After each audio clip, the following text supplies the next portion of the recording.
Let me pause. Let me have Lieutenant Colonel Ramirez make some comments, and then we'll take your questions. Okay, good morning and welcome. I'm Lieutenant Colonel Edgardo Ramirez. I'm the commander for the 14th Field Hospital out of the 44th Medical Brigade, and I'm also the officer in charge for the medical response team that is here currently operating out of Rhode Island. So our team is grateful for the opportunity to support FEMA's National COVID Response Plan and the Providence community by partnering with this incredible team here at Rhode Island Hospital. As previously stated, our team consists of 23 personnel, with the majority of them working in the intensive care unit and also in the emergency care department. We are helping patients that are experiencing a wide variety of medical conditions to include the COVID-19. Since we have partnered with the hospital, we have felt very welcomed by the staff, and we are happy to work with the great team of medical professionals to ensure that we meet the needs of the local community during the pandemic. We are in this together, and we will do everything that we can to assist the local community and assist the team here at Rhode Island to do the best that we can. As the military said, we have assumed a one team, one fight mentality, and we are going to tackle the pandemic with the team together. I'm happy to answer any questions that you may have. Also here with me, I have Captain Nicholas Law. He's one of my critical care nurses. He's also going to be available for questions about anything about our experience working here in Rhode Island and treating the local community. Thank you very much. Colonel, what kind of specialties do you bring with your team? So currently we have emergency care physicians. We have pulmonologists, intensive care provider. We also have critical care nurses and emergency room nurses that are part of the team. What are you seeing in the hospital? Is it what you expected? So for the expectations in terms of conditions, I will defer that to my healthcare professionals, and they'll be able to give you a better answer on that. And you're a critical care nurse? Yes, ma'am. Captain Nicholas Law, an Army Nurse Corps officer, part of the 14th Field Hospital. What are you seeing? Are you in the ICU? Yes, ma'am. What are you seeing there? Just patients that we would normally see throughout the country. COVID patients, non-COVID patients, anybody who comes into the ICUs, we're taking care of. And you had training, you were acclimated. What's it like working here? I mean, any stories you can tell us without naming names? We're just taking care of intubated patients and non-intubated patients like we do in our other ICUs. A lot of us have our CCRNs, we're all critically care certified, that I work with in the ICU specifically. And it's like other hospitals that we've worked in. We're just helping out the staff here who's been extremely welcoming and thankful, and we're really motivated to work with them. And are you working with COVID patients or a heart attack? Are these all COVID patients you're working with? We'll take anybody that comes into our ICU, so COVID or non-COVID. Yes, ma'am. Have you worked in other hospitals too, and how do the conditions compare here to other hospitals you've worked in? They're very similar to, like, as an ICU, it's an ICU. The EHR is the big learning curve for a lot of the nurses that I'm working with that are new here. This is the electronic health record. We're just trying to learn the intricacies of that so we can be as fast as the Rhode Island hospital nurses are, knowing where things are and just, asking for help. They've been great team members. Where else have you worked in terms of COVID response? At my home stations at Fort Carson and at Burke Army Medical Center, I've worked there in DoD facilities. Captain, how has the rest of your team kind of adapted to this? I'm sure years ago, or maybe even months ago, they didn't even think they would be in this situation, but how have they kind of handled all those challenges? We have a lot of friends who've done other DISCA missions. We've worked with them. We know little things that we should do, little things that we should ask. We're never afraid to ask questions. We're giving a report to one another. It's just helping each other out and just being a part of the team. And I feel like we've really been welcomed in here. Really well. We've been really well receptive. Every time I'm going to CT scan with the patient or I'm in the lunchroom, people from this hospital, people from the community are coming up and saying, "Hey, thanks for being here. We really appreciate it." It means we're really motivated to work with these people. What's been the most challenging part of all this? Again, it's the EHR and just learning the little stuff. We know what our skills are. We just need to know where to find stuff, how to ask for medications, and just learning the equipment. We know this takes an emotional toll. How do you get through? On our days off, it's really important that we're taking care of ourselves, just like the healthcare providers here should be doing. You can go to the gym, relax, get your sleep, talk to your family back home, just doing the normal stuff that we do to take care of ourselves. Question for Dr. Weinberg. Yes, My understanding is that last week you were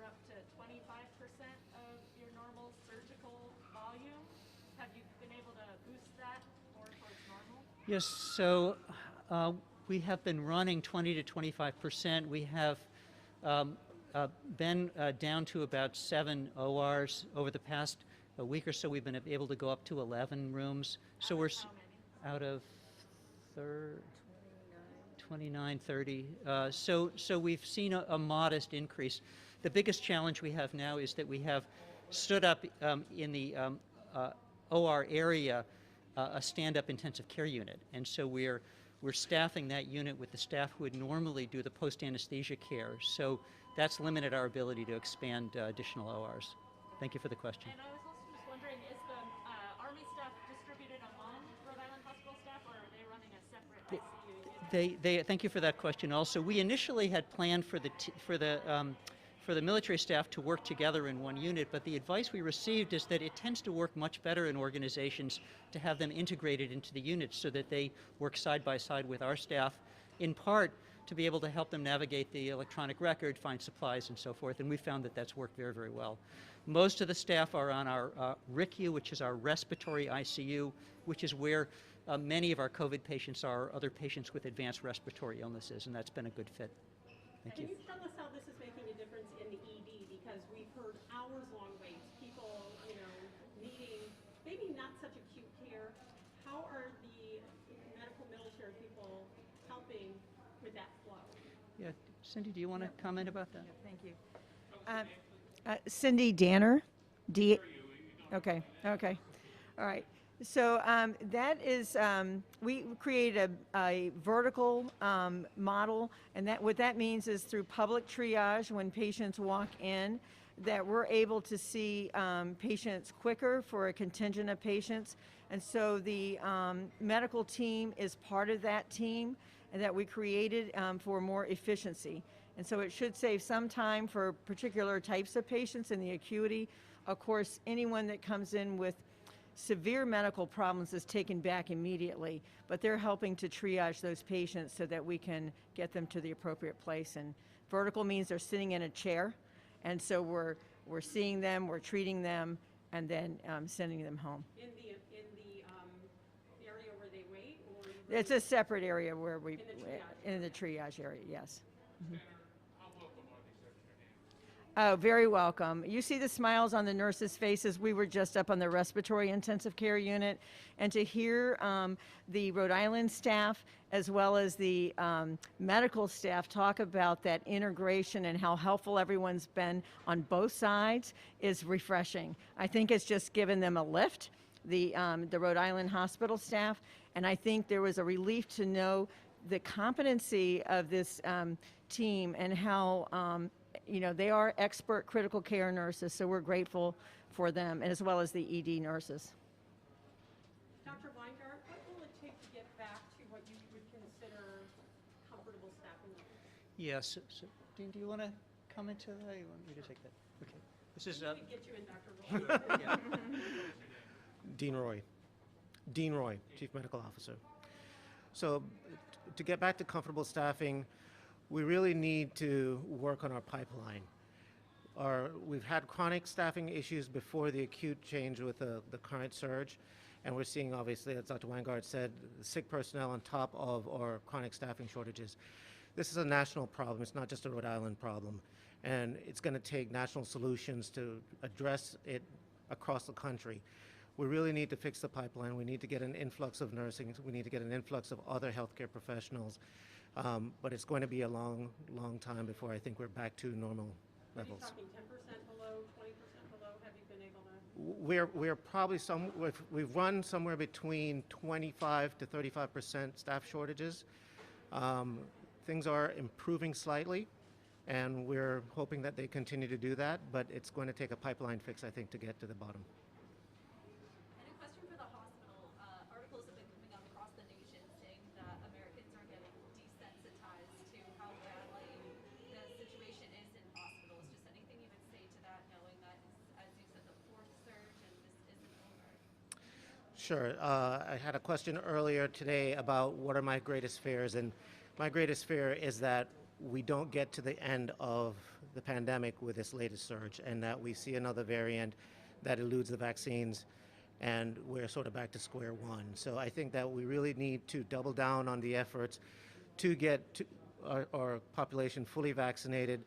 Those that can be boosted should get their boosters, and if we don't, I really do worry that we may end up in a similar situation down the road. Dr. Weingart, do you have anything else to add? Okay. Doctor, question for you.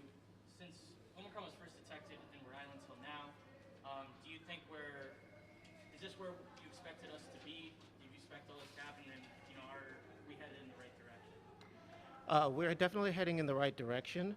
The projections for this surge have been remarkably accurate. So that's actually helpful for us in terms of staffing and planning. But we're definitely heading in the right direction. I do think that we are past the peak of this surge here in Rhode Island, but how quickly things improve, and do we see a flattening or a shoulder on the decay of cases, these are all things that we're having to watch and see and react to. Is there anything you need? Staff. Yeah, no, definitely staff.